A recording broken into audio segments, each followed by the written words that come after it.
Hey there, creepy peeps. My name is Maven and welcome to my channel. I have nothing clever to say for this intro.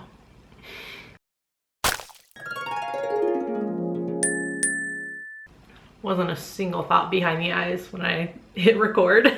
Anyways, if you're new here, hi, hello, welcome. So happy you found my channel. Hopefully you stick around for a while. If you're returning, welcome back. I'm very happy to see you again.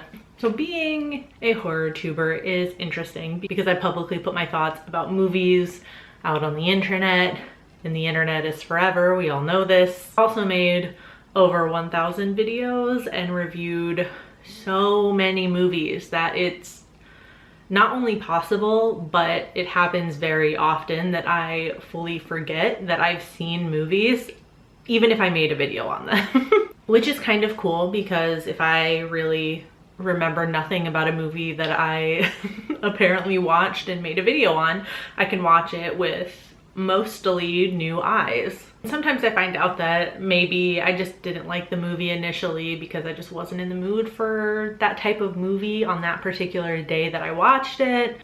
I'm a water sign, what can I say? I'm an emotional watcher. Or I get to rewatch a movie through a different lens, like for a Does This Offend You episode. Whatever the case may be, sometimes I just change my mind about movies. So here are 5 horror movies that I changed my mind about in no particular order.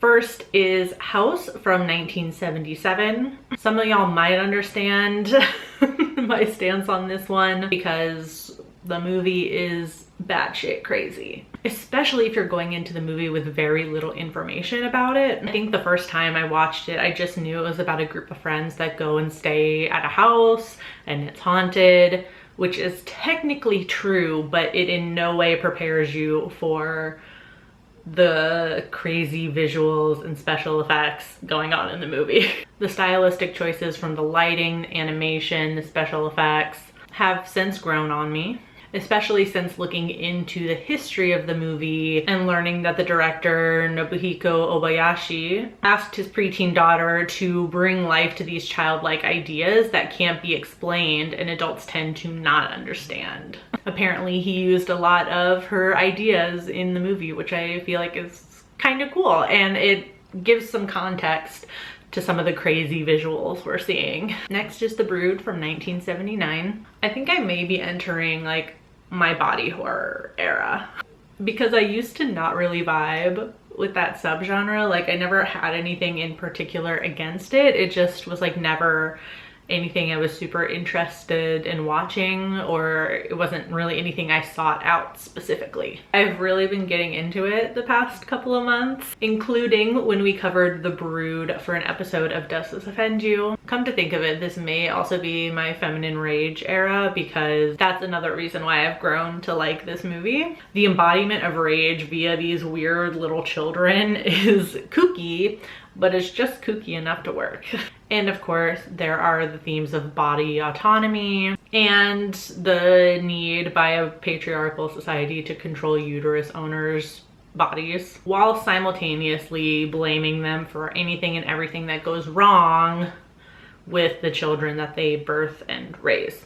It's a tricky movie at times because I don't think any of the characters are lovable and most of them are only likable some of the time, but I find it as a fun challenge rather than an annoyance like I used to. Another change of heart that was brought about by Does This Offend You was Lords of Chaos.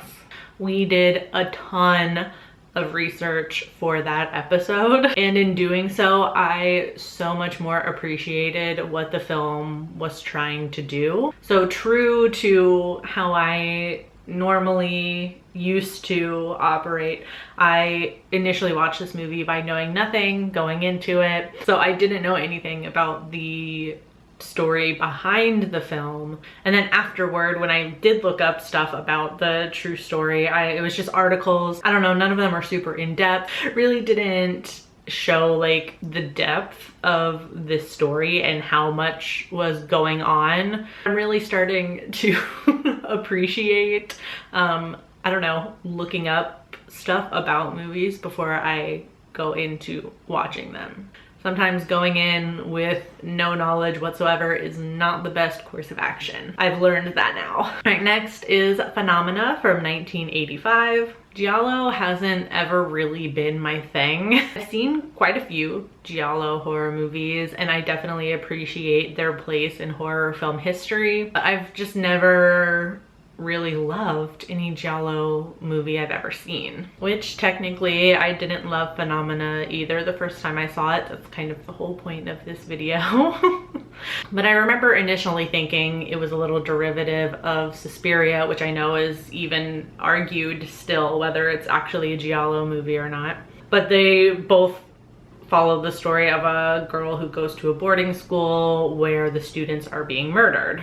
I'm also not the biggest fan of bugs, so by all accounts I really should not like this movie. But upon subsequent watches, I kind of find it to be probably unintentionally a little funny and campy, and it's just grown on me, to say the least. I don't know what to tell you. Finally, perhaps the most controversial pick on this list of mine is Black Christmas from 2019. Saved it for last, so at least if any of you are gonna click away, you've at least watched most of the video.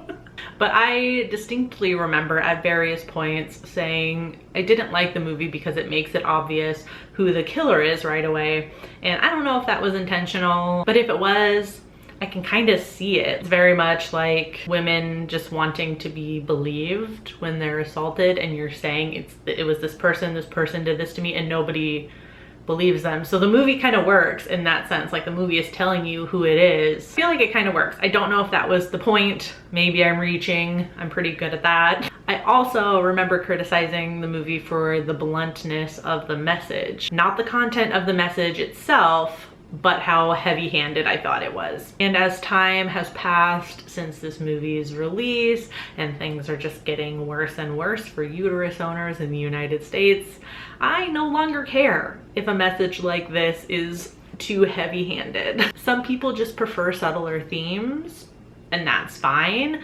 Some people also prefer the subtler themes so they don't have to pay attention to those themes. I would like to formally apologize to this movie for my previous review that I put out about it.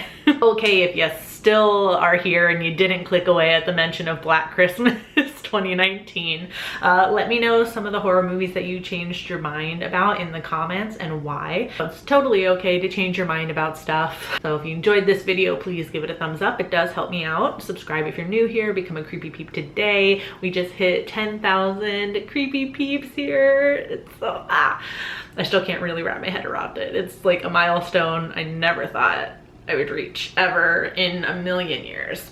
So stay tuned. I'm planning a celebratory live stream for it and I'll keep you updated on when that's gonna be. But thank you so much, whether you've been subscribed since day one or you're a recent subscriber.